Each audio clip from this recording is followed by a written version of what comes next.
I mean, the Yes. DeSantis. Yeah, but I don't want to live in the Civil War country. I agree with that. You know what? Well, but you seem like you purposely want to set up this dichotomy between, oh, this is a blue state and that's a red state. Yeah. And I don't want to live in that country. I like Florida. I'm with you. And by the way, I like Florida as well. I like all these states. I completely agree. California has rules about every nitpicky thing you could imagine. If you don't believe me, try parking in Santa Monica.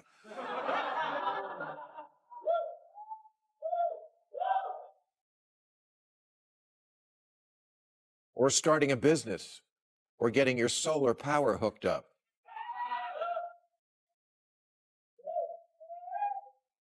You can't fly a kite in a park in Beverly Hills, or ride a bicycle, or climb a tree. But for 30 years, Nestle took water out of the San Bernardino National Forest under a permit that expired in 1988. And Coca-Cola is somehow allowed to take water from municipal water supplies, stick it in bottles, and sell it back to the taxpayers who own the water to begin with. 395,000 regulations. Bill Maher took a step that few voices in liberal media seem willing to take today. During his conversation with Gavin Newsom, he challenged him head-on and didn't hold anything back. There was no gentle introduction and no attempt to make the criticism easier to hear. Before we continue, if you enjoy quick commentary videos with detailed analysis, take a moment to subscribe to the channel. Now let's jump into what happened. Oh, they know. They know. We are the most regulated state in the nation with more than 395,000 regulatory restrictions. It is a constant nightmare of inspectors and permits and fees. In this state, if you get to your car 10 seconds after the parking meter expires, it's already gone and you'll never see it again. California has rules about every nitpicky thing you could imagine. If you don't believe me, try parking in Santa Monica.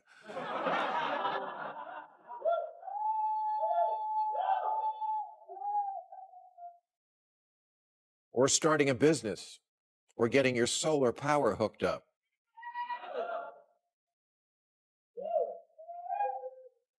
You can't fly a kite in a park in Beverly Hills, or ride a bicycle, or climb a tree. But for 30 years, Nestle took water out of the San Bernardino National Forest under a permit that expired in 1988. And Coca-Cola is somehow allowed to take water from municipal water supplies, stick it in bottles, and sell it back to the taxpayers who own the water to begin with. 395,000 regulations, but somehow that slipped through the cracks?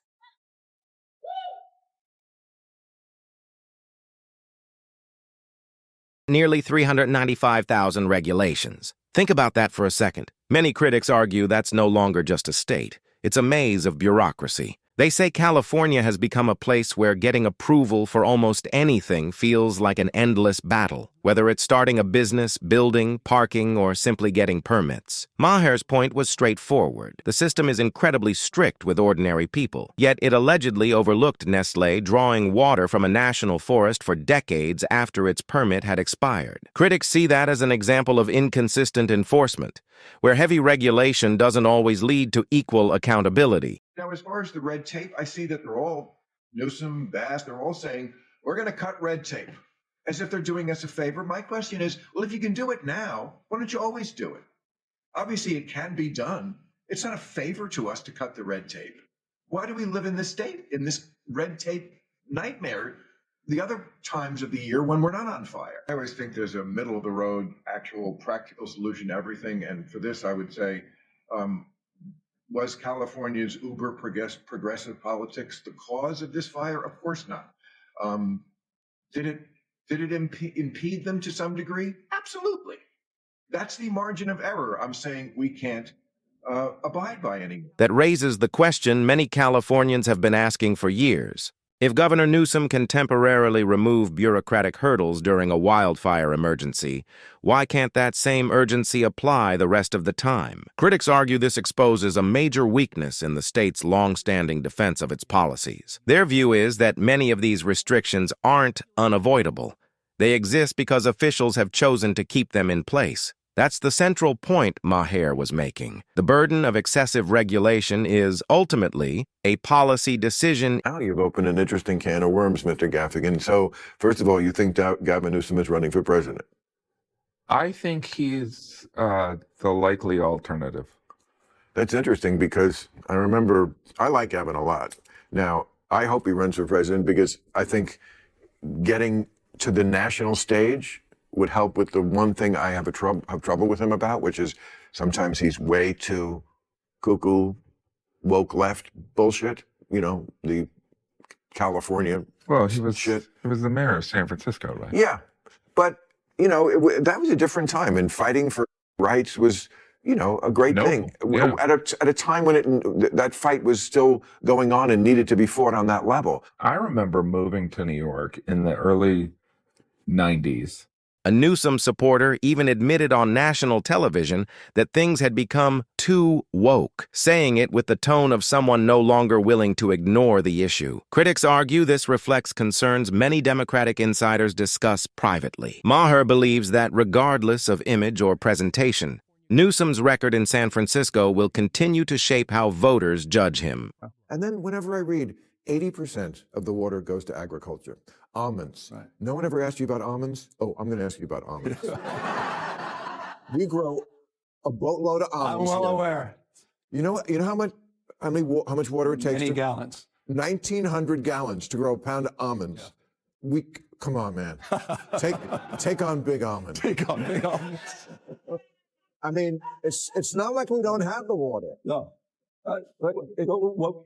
You're right about it. It's not that we don't have the water. That said, you know, the last couple of years were tough. I mean, but it's also where the water's falling and we're not capturing it. And we're not capturing in those extreme years with these atmospheric rivers. Wets are getting a lot wetter, dry's drier, hot's getting a lot hotter. And so we've got to modernize our conveyance system. We've got to modernize our storage, not just above ground, but below ground. And so that's a big part of our focus and frame, including desalinization plants. We have 20 projects just on desal that we're working on today. So we put out a detailed water strategy that includes, by the way, getting that Delta conveyance project back up and operational, and includes the first above ground off stream storage facility in half a century in the state, which, by the way, is being aided by a regulatory package I pushed forward to reduce red tape in the state of California and address the permitting quagmires that you rightfully pointed out.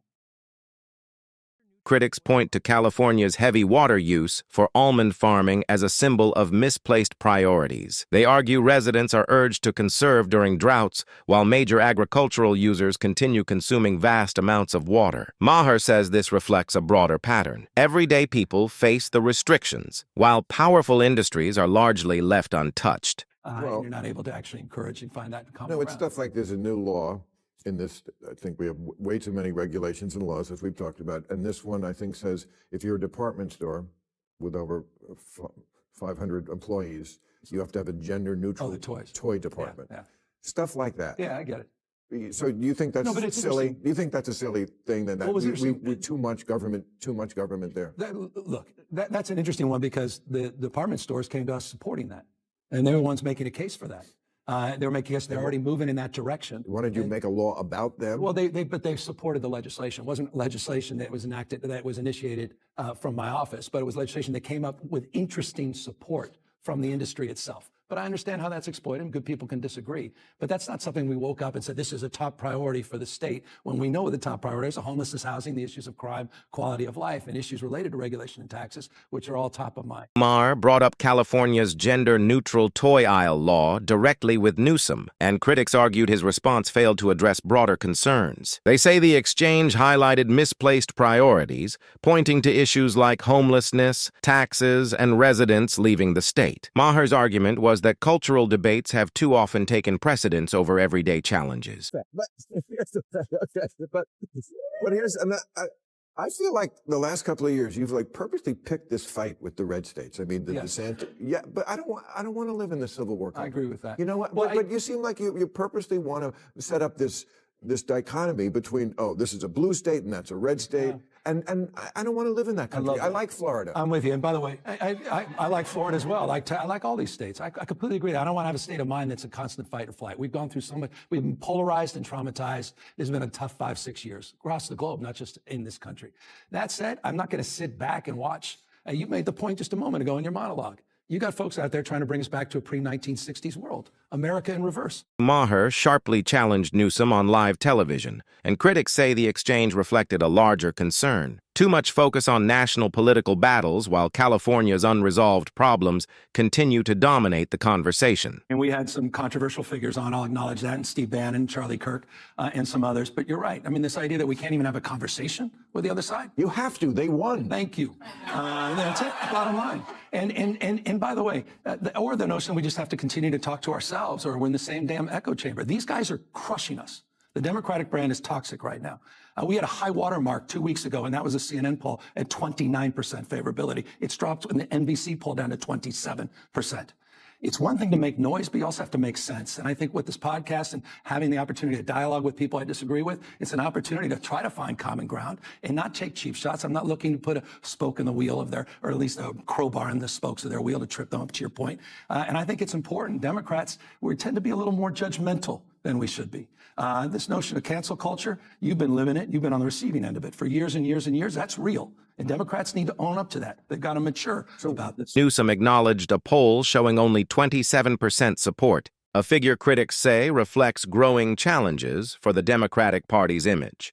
They also note the number came from an NBC survey, not a conservative outlet. Maher argues that when even leading Democrats recognize concerns about the party's brand, rebuilding public confidence becomes far more difficult. Then you go, okay, he's signaling to his base with the deep knee cross. Back up here. I totally understand your point about signaling, and I think you're right. I did not get the memo on Newsom's legs. Oh. What is it? Is this a thing? Is this somewhere on the Tuckergram that I missed? No. Newsom's signaling people with his legs? If you see pictures of Newsom with the leg cross, it is that. Okay, first off, guys would do this a lot. I do it. I do it too. Because I'm a guy. And then women would do a sort of this. Yeah. But the deeper the blue you get, the deeper, more compressed, the further it gets across. When you see pictures of Newsom with his legs crossed, it's insane.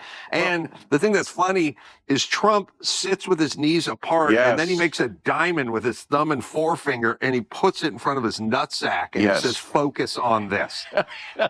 Carolla even joked about analyzing Gavin Newsom's body language, suggesting his on-camera mannerisms appear carefully rehearsed.